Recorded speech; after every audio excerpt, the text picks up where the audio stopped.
kenapa kes Datuk Seri Zahid ni dia dilepas tetapi tidak dibebaskan. Apa maksud dia? Apa beza dia? Dilepaskan dan tidak dibebaskan. Maksudnya saudara, Datuk Seri Zahid dilepaskan untuk kes ini. Tetapi pada bila-bila masa, beliau boleh didakwa semula di atas kes yang sama. Macam dulu, Datuk Seri Aziz Rahim, dia pun dilepaskan tanpa dibebaskan. Kemudian dia bawa dia fight di Mahkamah Rayuan, maka dia menang di Mahkamah Rayuan, dia dapat DAA, Discharge Amounting to Acquittal. Kalau macam yang Datuk Zahid dapat ni, Discharge Not Amounting to Acquittal. Maknanya, masih lagi boleh didakwa semula kalau ada bukti kukuh dan sebagainya. Ini kena faham. Jadi, pertama sekali saudara, apa yang dinyatakan kepada Hakim Colin oleh pihak pendakwaan dengan penuh rendah diri dan hormat berdasarkan peruntukan perkara 145 Perlembagaan Persekutuan dan Seksyen 254 Kanun Prosedur Jenayah, dimaklumkan bahawa pihak pendakwaan ingin memberhentikan prosiding ke atas kesemua pertuduhan yang dibawa terhadap Datuk Seri Zahid dan meminta supaya ianya dilepaskan dengan tidak dibebaskan. Apa alasan-alasan pihak pendakwaan untuk memberhentikan prosiding ini ke atas Datuk Seri Zahid? Pertama, setelah 15 orang saksi di peringkat pembelaan, kami berpendapat keterangan 15 saksi perlu diteliti semula. Maknanya adalah keterangan-keterangan saksi ini meragukan, bercanggah dan sebagainya. Maka ianya perlu diteliti semula oleh pihak pendakwaan. Kedua, Datuk Zahid juga telah mengemukakan surat representasi pada Jabatan Pegawai Negara bertarikh 8/12/2022 dan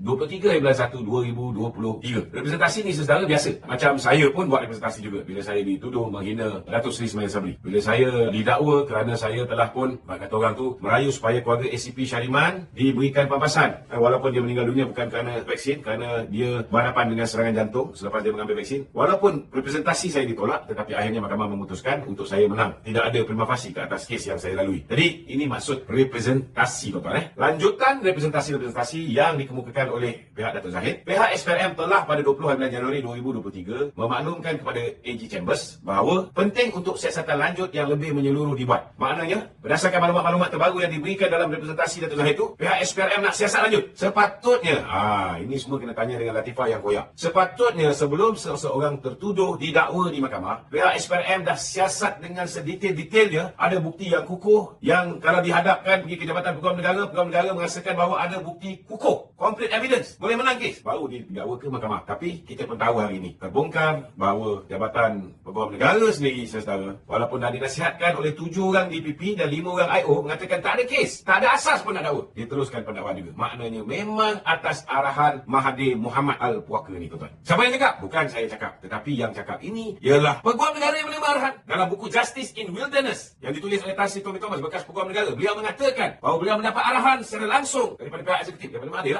untuk melakukan pendakwaan terpilih ke atas individu-individu ahli-ahli politik tertentu seperti Datuk Zahid, Datuk Najib, Datuk Aziz Rahim. Sama juga, Datuk Aziz Rahim pun saudara, pihak pendakwaan, pihak IO mengatakan tak ada kes, tapi mereka teruskan juga. Itu sebab kita harap lepas ini, macam ada lagi kes-kes yang belum lagi ni, yang jelas bermotifkan politik, berniat jahat, pendakwaan terpilih, kita harap lepas ini semua dibuang. Contohnya macam kes Datuk Bong juga, masih lagi belum diketepikan lagi. Surat representasi OKT turut menyentuh sebelum, semasa dan selepas yang dibuat secara terburu-buru, cuai dan tidak matang. Tuan-tuan ingat tak, saudara, bila mana kita mempersoalkan kenapa pada ketika zaman Latifah Koya itu, pada ketika itu, biasanya orang yang didakwa, macam contohnya, bila Lim Guan Eng didakwa, dia menerima suapan, dia didakwa. Orang yang menyuap pun didakwa, iaitu Pang Likut. Tetapi dalam kes Datuk Zahid, tuan-tuan, apa yang berlaku, saudara? Orang yang menyuap tak didakwa, tetapi orang yang disuap, kononnya disuap, didakwa. Dan bila kita tanya dengan pihak SPRM Latifah Koya pada ketika itu, tuan-tuan, jawapan pihak SPRM, tak apa, kita dakwa dulu, kita siasat kemudian. Ini tak pernah berlaku dalam sejarah mana-mana negara, tuan-tuan. Biasanya kertas siasatan dah komplit, dihantar kepada Jabatan Pegawai Negara. Dan kadang-kadang tak lengkap siasatan tu, Jabatan Pegawai Negara tendang balik. Kemudian pihak SPRM ke pihak polis ke siasat lagi, lengkapkan, baru dah komplit betul-betul, barulah Jabatan Pegawai Negara terima, barulah didakwa. Ini jelas menunjukkan berlakunya terburu-buru seperti mana dalam perkara 5 yang dinyatakan oleh Jabatan Pegawai Negara ni, tuan-tuan. Terburu-buru, cuai dan tidak matang. Ini mengganggu reputasi pendakwaan tercemar dan dari kacamata umum seolah-olahnya ianya, iaitu Jabatan Pegawai Negara telah diperalat pihak tertentu. Betul tak, tuan-tuan? Itu sebab saya ucap tahniah kepada Tan Sri Idrus. Kerana hari ini bila bocor saja dokumen Dato' Ahmad Akram Garib ini yang menjelaskan bahawa memang tidak ada asas untuk mendakwa Datuk Seri Zahid, maka Jabatan Pegawai Negara membuat keputusan yang betul dengan menggugurkan dan menghentikan pendakwaan ke atas Datuk Seri Ahmad Zahid Hamidi. Untuk tidak menafikan hak OKT dan tidak ada salah laku. Bagi mengelakkan ada salah laku, maknanya dah tahu benda ni terang-terang tak ada kes tapi diteruskan juga. Ini akan dipanggil miscarriage of justice. kes pertuduhan terhadap OKT perlu diberhentikan secara DNAA sehingga siasatan yang menyeluruh selesai. Apa maksudnya tuan-tuan? Maknanya disebabkan siasatan ini tak lengkap lagi, maka pertuduhan ke atas OKT ini diberhentikan. Bagi lengkap dulu. Tetapi kalaulah lepas berlakunya siasatan ke atas ni didapati bahawa memang terang-terang pendakwaan terpilih, tak adalah pendakwaan diulang balik. Maknanya tidak ada pendakwaan semula.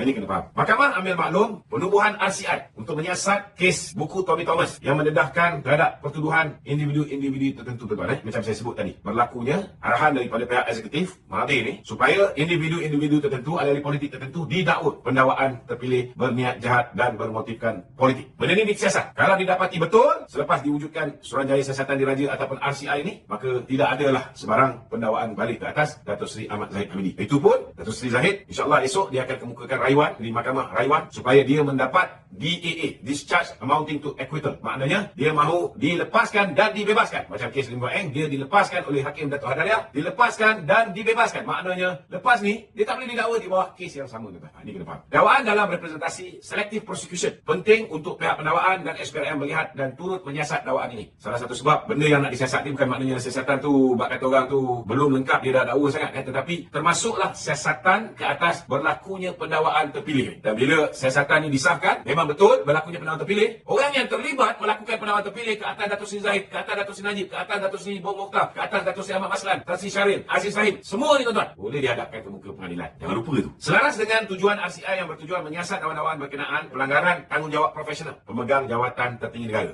Macam tadi, sepatutnya seorang pegawai negara ni bertindak profesional, tidak boleh walaupun dia tahu bahawa dia menerima arahan daripada Perdana Menteri. Perdana Menteri tak Perdana Menteri. Di bawah perkara 145 Perlembagaan Persekutuan, peguam negara boleh tak ikut pun cakap Perdana Menteri. Tak ada sebab kenapa dia kena ikut cakap Perdana Menteri dan melakukan pendakwaan terpilih. Salah tuan-tuan. Apa yang Tommy Thomas buat itu salah dari segi sudut undang-undang. Kerana Tommy Thomas ada perlindungan di bawah perkara 145. Dia boleh mendakwa sesiapa saja dia suka. Dia boleh gugurkan pertuduhan terhadap sesiapa juga dia suka. Malah dia boleh tuan-tuan, dia boleh mendakwa Yang di-Tuan Agong dan Raja-Raja Melayu di Mahkamah Khas. Besar kuasa Tommy Thomas ni. Jadi tak ada sebab kenapa dia kena dengar cakap Mahathir. Tetapi kenapa dia meneruskan. Sedangkan 7 DPP dan juga 5 orang IO mengatakan tak ada sebab, tak ada kes, tak ada asas nak dakwa Datuk Zahid. Sama juga kes Datuk Najib dan juga Tan Sri Irwan Seregar. Tidak ada asas, tidak ada bukti untuk mendakwa Datuk Sri Najib, Datuk Sri Zahid di bawah kes Abak IP. Tambah pula hari ini, Abak IP telah pun membuat penyelesaian dengan kerajaan Malaysia. Dah bayar balik 8 bilion ringgit. Ada untung lagi. Satu memo dalaman dikeluarkan oleh AG Chambers yang tular. Ini sebab yang ke-11. Langkah untuk menentusahkan kerana turut menyentuh isu yang dibangkitkan OKT melalui representasi yang dikemukakan beliau dan menguatkan lagi untuk siasatan menyeluruh kes melibatkan OKT ini. Ini yang macam saya sebut sebelum-sebelum ni tuan-tuan. Berlakunya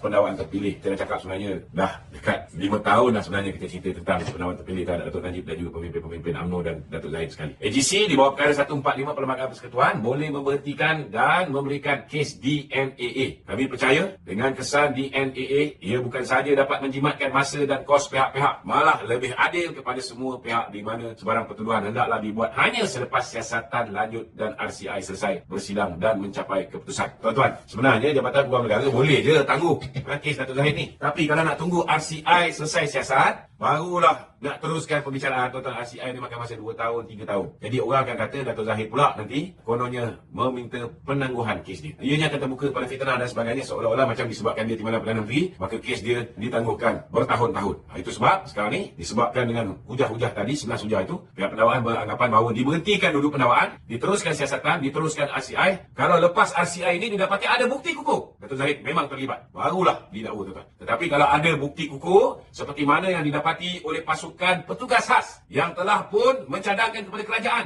bahawa Tan Sri Tommy Thomas boleh didakwa di bawah Akta Suruhanjaya Pencegahan Rasuah, boleh didakwa kerana telah melanggar profesionalisme sebagai seorang penjawat awam, sebagai seorang peguam negara, boleh didakwa di bawah Akta Hasutan dengan apa sahaja yang tertera di dalam buku dia Justice in Wilderness. Ada lebih kurang dalam 17 pertuduhan boleh dikenakan, 17 kesalahan yang dilakukan oleh Tan Sri Tommy Thomas. Sebenarnya tuan-tuan, dah ada bukti kukuh, sudah pun pasukan petugas khas mengesahkan dia dah langgar 17 perkara ni. Kalau ada RCI ni, RCI ialah satu badan yang boleh membuat keputusan. Dia ada authority berbanding dengan pasukan petugas khas. Tetapi kalau RCI ni, dia binding, dia binding benda ni tuan-tuan. Itulah lebih kurang apa yang keputusan yang diperolehi oleh Datuk Seri Zahid hari ini. Saya harap kawan-kawan jelas dan jangan ada salah tanggap terhadap apa yang telah pun